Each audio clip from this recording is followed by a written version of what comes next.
G'day YouTube.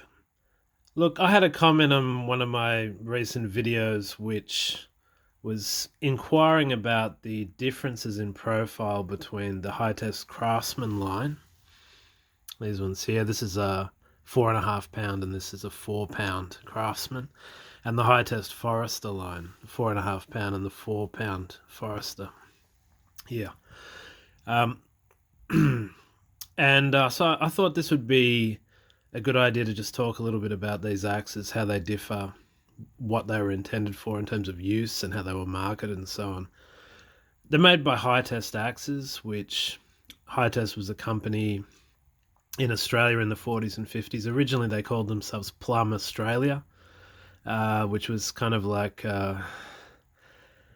trying to capitalize on the huge success that Plum had with the invention of the Tasmanian-pattern.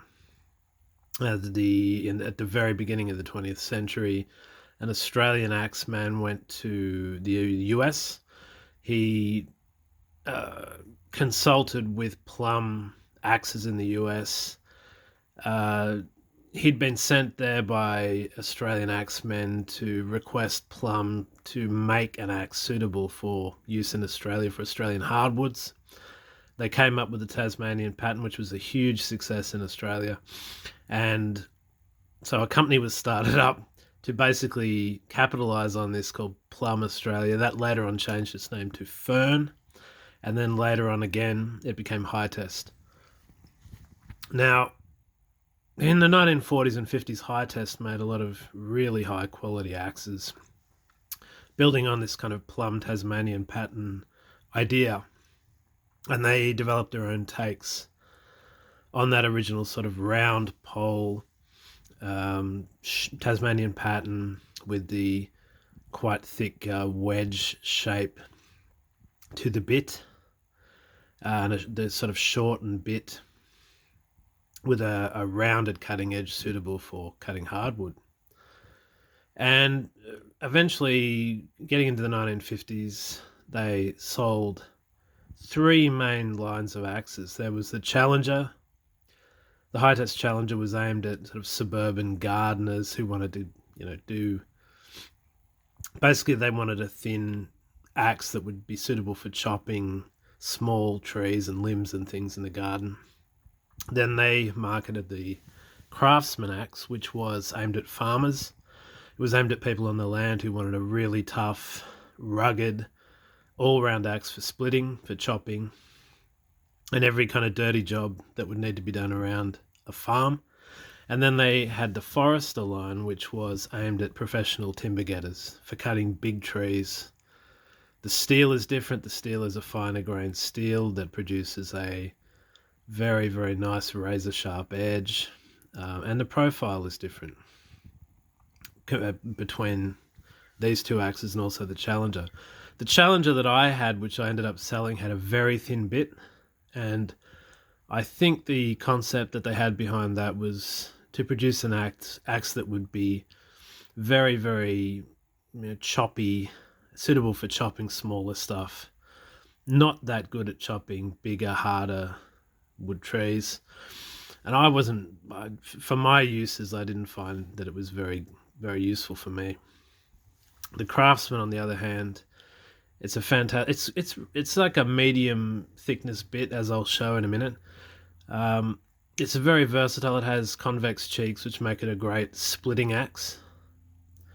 And the Forester has a thicker, more wedge-shaped bit, which is really good for throwing chips out of hard, dense wood, which is what it was made for.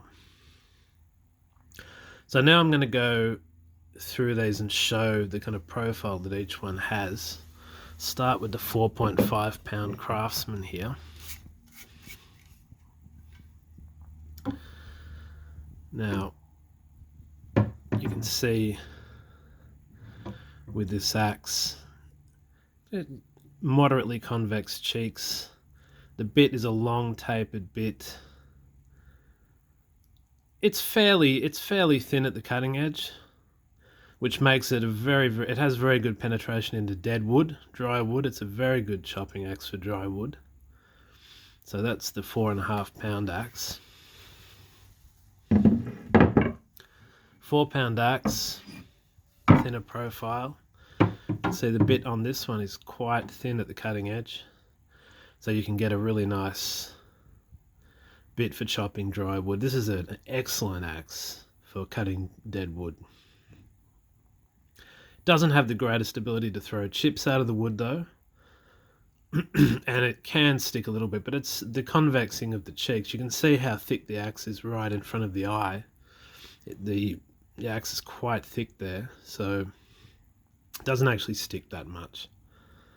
And yeah, great dead wood chopping axe.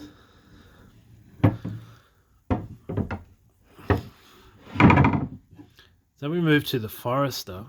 This is the 4.5 pound Forester.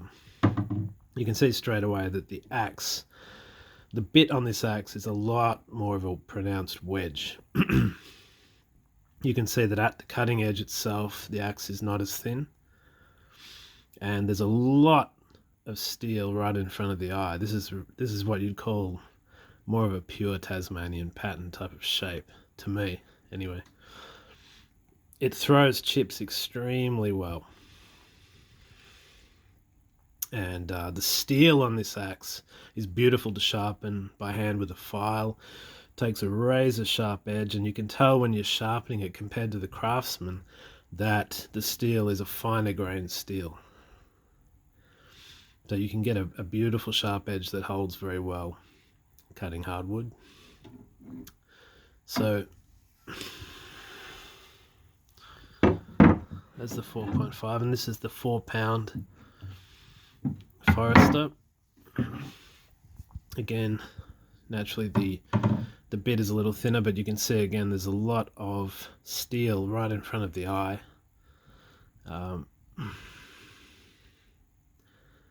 And yeah, significantly thicker and wedgier than the 4-pound Craftsman.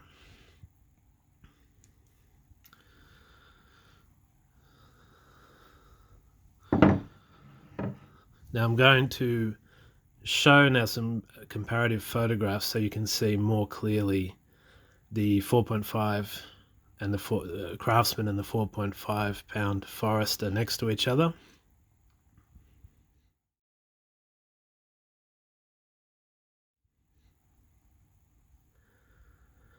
And then the 4-pound Craftsman next to the 4-pound Forester.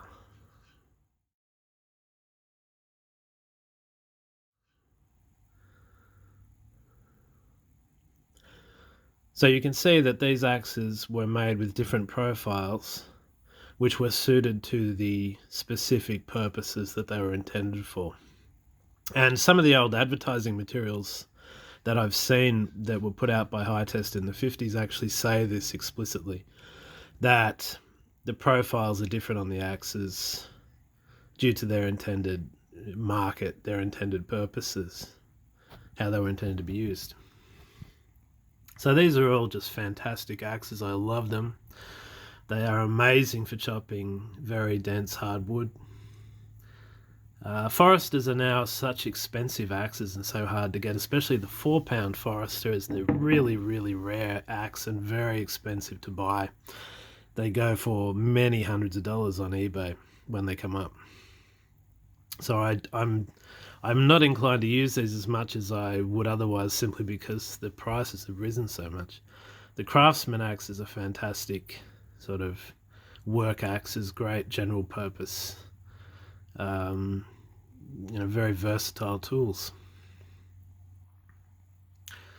So yeah, that's just a quick overview of the differences between these axes.